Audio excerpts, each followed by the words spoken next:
نقص علیک نبأ بالحق، کیا محبوب ہم آپ سے ان کا واقعہ جو ہے نا سچا حق واقعہ جو ہے وہ بیان کرتے ہیں، اس کی خبریں دے رہے ہیں۔ انہم فتیۃ، یہ چند نوجوان تھے، آمنوا بربہم، کہ جو اپنے رب پر ایمان لائے، وزدناہم ہدا، اور ہم نے ان میں ہدایت زیادہ کی، وربطنا علی قلوبہم اذ قاموا، جس وقت وہ کھڑے ہوئے یعنی بادشاہ کے سامنے، تو رب تعالیٰ فرماتے ہیں کہ ہم نے ان کے دلوں کو مضبوط کر لیا، تو وہ اس کے سامنے کھڑے ہو کر جو ہے نا گھبرائے نہیں، بلکہ انہوں نے اعلان توحید کا اعلان کیا اور شرک کا بطلان کیا، حالانکہ انہیں پتہ تھا کہ یہ بادشاہ جو ہے شرک جو آدمی نہ کرے، بتوں کے چڑھاوے نہ چڑھائے، بتوں کے نام پر ذبح نہ کرے، اس کو یہ قتل کر دیتا ہے، لیکن آپ نے اس کے سامنے اعلان توحید بیان کی۔ رب تعالیٰ فرماتے ہیں کہ جس وقت وہ کھڑے ہوئے تو ہم نے ان کے دلوں کو مضبوط کر دیا۔ تو فقالوا ربنا، تو انہوں نے کہا ہمارا رب اللہ ہے، رب السماوات والارض، ہمارا رب اللہ ہے، یعنی اور پھر وہ رب ہے جو آسمانوں اور زمینوں کا پروردگار ہے۔ لن ندعو من دونہ الہ، اس کے علاوہ ہم کسی اور خدا کی عبادت نہیں کرتے، صرف اور صرف وہی معبود برحق ہے، اس کے علاوہ اور کوئی نہیں ہے۔ لقد قلنا اذا شططا، اگر ہم ایسا کریں تو پھر یہ تو بالکل حد سے گزرنے والی بات ہے، بہت ہی غلط بات ہے کہ اگر ہم اس طرح کریں کہ اللہ تعالیٰ کا کوئی شریک ٹھہرا لیں، بتوں کی پوجا کرنی شروع کر دیں، تو نہیں، یہ حد سے گزرنے والی بات ہے۔ رب تو وہ ہے جو آسمانوں کا رب ہے، جو زمینوں کا، جس نے زمین آسمان بنائے، جس نے ساری کائنات کو بنایا، وہی عبادت کے لائق ہے۔ یہ بت تو جو ہے نا، یہ تو تمہارے اپنے ہاتھوں کے تراشے ہوئے ہیں، ان کی عبادت کرنا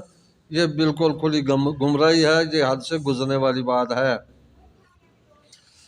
تو پھر جس وقت وہ وہاں سے آ گئے نا، تو ہؤلاء قومنا، یہ پھر وہ آپس میں کہتے ہیں بادشاہ کے سامنے، تو وہ بات انہوں نے جو کی ہے سو کی، جتنا قرآن مجید نے یہی نوٹ کیا کہ ہؤلاء قومنا، کہ یہ جو ہماری قوم ہے نا، یہ کیا کرتے ہیں، اتخذوا من دونہ آلہہ، یہ انہوں نے اللہ تبارک و تعالیٰ کو چھوڑ کر دوسرے خدا بنائے ہوئے ہیں۔ لولا یاتون علیہم بسلطان بین، تو ان کے پاس یہ کیوں نہیں پھر اس پر کوئی واضح دلیل بھی لاتے، یعنی جس وقت یہ بتوں کی عبادت کرتے ہیں تو بتوں کو خدا مان رہے ہیں، تو اس کے بارے میں ان کے پاس کوئی دلیل بھی تو ہونی چاہیے نا، نہ کوئی آسمانی وحی ایسی آئی ہے، نہ ان کے پاس کوئی عقلی دلیل ہے، نہ کوئی نقلی دلیل ہے، کسی قسم کی ان کے پاس دلیل ہے ہی نہیں ہے، تو یہ کس اتھارٹی پر اپنے آپ کو سچا کہتے ہیں؟ پتہ چلتا ہے کہ جس مسئلے میں، جس بارے میں کوئی دلیل نہ ہو، وہ قابل عمل نہیں ہے۔ کسی چیز کی سچائی ثابت کرنے کے لیے دلیل کی ضرورت ہوتی ہے، جس بارے میں دلیل نہیں ہے وہ اس کو سچا نہیں کہا جا سکتا۔ تو یہ کیوں نہیں اس پر دلیل لاتے، کوئی واضح قسم کی دلیل؟ فمن اظلم ممن افترى علی اللہ کذبا، تو جو اللہ پر جھوٹ باندھے اس سے بڑا ظالم کون ہو سکتا ہے؟ یعنی سب سے بڑا ظالم وہی ہے جو اللہ پر جھوٹ باندھ رہا ہے۔ وَإِذِ اعْتَزَلْتُمُوهُمْ، اور کہتے ہیں کہ ان میں جو ایک زیادہ سمجھدار تھا نا، بڑا تھا، مکسلمینا اس کا نام تھا، نام بھی ان کے وہ ساتوں کے بڑے عجیب لکھے ہوئے ہیں، کوئی عبرانی کے کوئی کون سی زبان کے تھے، ویسے یہ اس قوم کے یہ ولی اللہ گنے جاتے ہیں، اولیاء اللہ، کرامت بھی آج کی شاید آیت میں بھی آ جائے تو صاحب کرامت بزرگ تھے۔ تو ہمارے ہاں بھی جو ہے نا یہ کئی کتب میں لکھا ہوا ہے کہ ان کے نام کے میں بھی برکتیں ہیں۔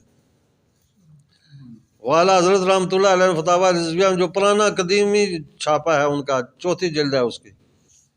آج تو موجودہ تو پتہ نہیں وہ کون سی ہوگی، باہر کا پرانی 4 جلد میں ہے۔ آپ نے فرمایا کہ یہ نام لکھ کر آپ کھیت میں رکھ دیں، کھیت میں برکت ہوگی، جانور وغیرہ سے محفوظ رہیں گے، گھر میں رکھ دیں، گھر میں برکت ہوگی، چوری چکاری سے محفوظ رہیں گے۔ یہ 7 ان کے نام،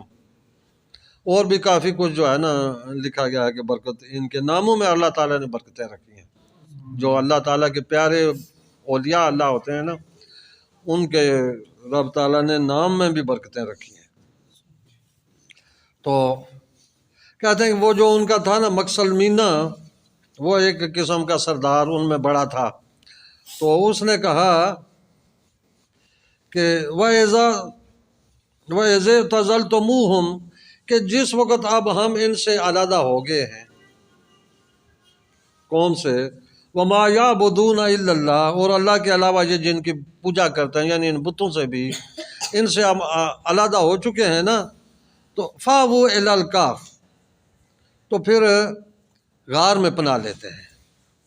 ان سے علیحدہ ہو جاتے ہیں۔ یعنی جس طرح بتوں سے علیحدہ ہوئے ہیں اسی طرح بت پرستوں سے بھی علیحدہ ہو جاتے ہیں۔ اس سے پتہ چلتا ہے یار کہ جس کے آدمی کے ساتھ آدمی کا دین نہ اکٹھا ہو، عقیدہ نہ ملتا ہو، اس کے ساتھ پھر رہن سہن کھانا پینا یہ بھی ٹھیک نہیں ہے، اس سے علیحدہ ہی آدمی رہے۔ تو یہی چیز انہوں نے کہی کہ جس ان سے ہم جو ہے نا علیحدہ ہو جاتے ہیں، الی الکاف، غار میں، ینشر لکم ربکم من رحمتہ، اور کتنی یقین کے ساتھ وہ بات کر، اس میں ابھی کوئی انہوں نے امید وغیرہ کی بات نہیں کی ہے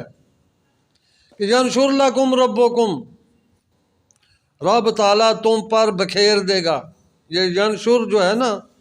اس کا مادہ ہے نشرہ، جس طرح کہتے ہیں یہ خبریں ریڈیو پاکستان سے نشر کی جا رہی ہیں، یہ وہی نشر ہے، یعنی پھیلا دینا، بکھیر دینا کسی چیز کو۔ رب تعالیٰ اپنی رحمت کا دروازہ، رحمت کا جو ہے نا دامن تم پر کھول دے گا۔ وَيُهَيِّئْ لَكُم مِّنْ أَمْرِكُم مِّرْفَقًا، اور یہ جو ہمارا جس کام کے لیے ہم نکلے ہیں اس میں رب تعالیٰ ہمارے لیے آسانیاں مہیا فرما دے گا، آسانیاں پیدا کر دے گا۔ یعنی بادشاہ سے ایک اپنی جان بچائی، اپنا دین بچایا، لوگوں سے علیحدہ ہو گئے، اپنے عزیز و اقارب کو چھوڑ دیا، اور اللہ تبارک و تعالیٰ ہم پر اپنی رحمتیں نازل فرمائے گا اور ہمارے اس کام میں آسانیاں مہیا فرما دے گا۔ وَتَرَى الشَّمْسَ، اور تم دیکھو گے سورج کو، یعنی اگر کوئی ایسا آدمی ہو جو وہاں موجود ہو تو دیکھ سکتا ہے۔ شمس، سورج کو، اذا طلعت، کہ جس وقت وہ نکلتا ہے، مشرق سے نکلتا ہے، تزاور عن کافہم ذات الیمین، تو ان کی غار سے دائنی طرف سرک جاتا ہے، ان پر دھوپ نہیں ڈالتا، حالانکہ یعنی کہ وہ دھوپ کے سامنے ہے سورج کے، لیکن جس وقت نکلتا ہے تو وہ تھوڑا سا ہٹ کر اپنا روٹ چھوڑ دیتا ہے سورج، کہ ان پر دھوپ نہ پڑے، یہ اللہ کے بندے، اللہ کے ولی سو رہے ہیں، انہیں تکلیف ہوگی، تو وہ تھوڑا سا ہٹ کر نکلتا ہے۔ وَإِذَا غَرَبَتْ، اور جس وقت وہ غروب ہوتا ہے، تَقْرِضُهُمْ ذَاتَ الشِّمَالِ، تو وہ دائنی طرف کترا جاتا ہے، بائیں طرف کترا جاتا ہے۔ وَهُمْ فِي وَجْبَةٍ مِّنْهُ، حالانکہ وہ اس غار کے کھلے جگہ ہے، جگہ کھلی ہے، فجوہ، اچھی خاصی کھلی جگہ ہے، اور وہاں دھوپ پڑنی چاہیے، لیکن سورج سائڈ پر ہو جاتا ہے، نکلتے ہوئے بھی اور ڈوبتے ہوئے بھی، ان پر دھوپ نہیں آتی ہے۔ تو تو یہاں سے جو ہے نا یہ اولیاء اللہ کی کرامات بھی ظاہر ہوتی ہیں کہ یہ ان کی کرامت میں سے تھا کہ رب تعالیٰ نے سورج کو حکم دے دیا کہ ان پر دھوپ نہیں کرنی، سائڈ پر سے ہو کر گزرا ہے۔ آگے بھی آ رہا ہے ان کی، تو یہ جو ہے نا ان کے بارے میں رب تعالیٰ نے ان کی ایک مقام اور مرتبہ بھی بتایا، اور اپنے جو رب تعالیٰ کے پیارے بندے ہوتے ہیں نا ان کی رب تعالیٰ اس طرح حفاظت بھی فرماتے ہیں۔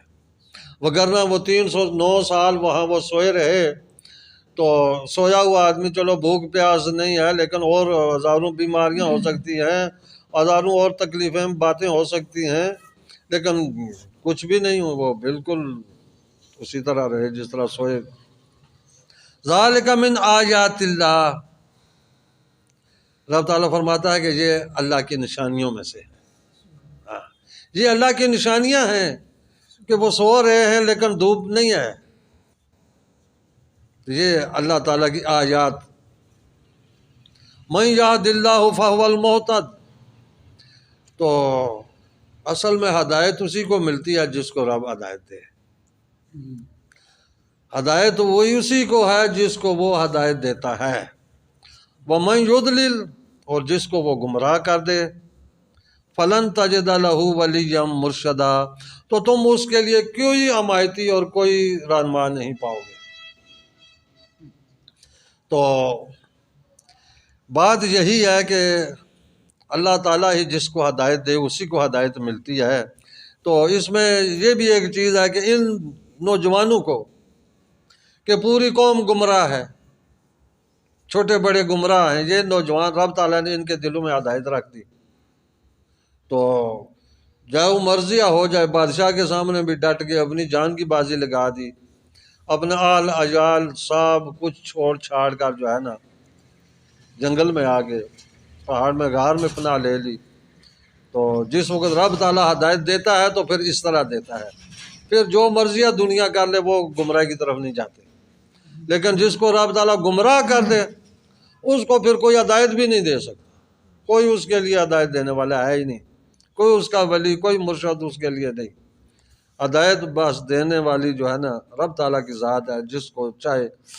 ہدایت دے۔ باہر کا یہ پہلے باتیں گزر چکی ہیں کہ رب تعالیٰ نے انسان کو جو ہے نا یہ ہدایت اور گمراہی کے دونوں کے راستے دکھا دیے ہیں، بتا دیا کہ یہ راستہ گمراہی کا ہے، یہ راستہ ہدایت کا ہے۔ اب تو جس راستے پر چاہے چل، تجھے زبردستی کوئی نہیں چلائے گا، چلنا تو نے اپنی مرضی سے ہے، جب بھی تو جزا سزا ہے نا کہ اپنی مرضی سے چلنا ہے، جس راستے پر تو چلے گا اس راستے کے تجھے وسائل مل جائیں گے، گمراہی کے راستے پر چلے گا تو گمراہی کے وسائل تجھے مل جائیں گے، نیکی کے راستے پر چلے گا تو نیکی کے وسائل مل جائیں گے۔ ابھی مرضی تیری ہے، جو مرضی ہے تو راستہ اختیار کر، ہدایت بھی واضح کر دی، گمراہی بھی واضح کر دی۔ تو اب یہ آدمی کی اپنی مرضی ہے، جس طرف چلے تو جس طرف چلے گا رب تعالیٰ اس کو روکے گا نہیں،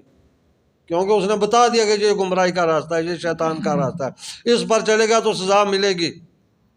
ادھر چلے گا تو جزا ملے گی، ثواب ملے گا۔ اب تیری مرضی، جدھر مرضی چل، زبردستی نہیں، لا اکراہ فی الدین، دین میں زبردستی نہیں۔ تو زبردستی کا یہی معنی ہے کہ کسی کو زبردستی جو ہے نا اس راستے پر نہیں چلایا جائے گا، اپنی مرضی سے چلتا ہے چلے، نہیں چلتا تو پھر سزا کے لیے تیار ہو جائے۔ تو آگے بھی جو ہے نا یہ ان کی مزید کو بھی کچھ کرامات وغیرہ ذکر ہو رہی ہیں، انشاءاللہ اس پر آئندہ گفتگو کریں گے۔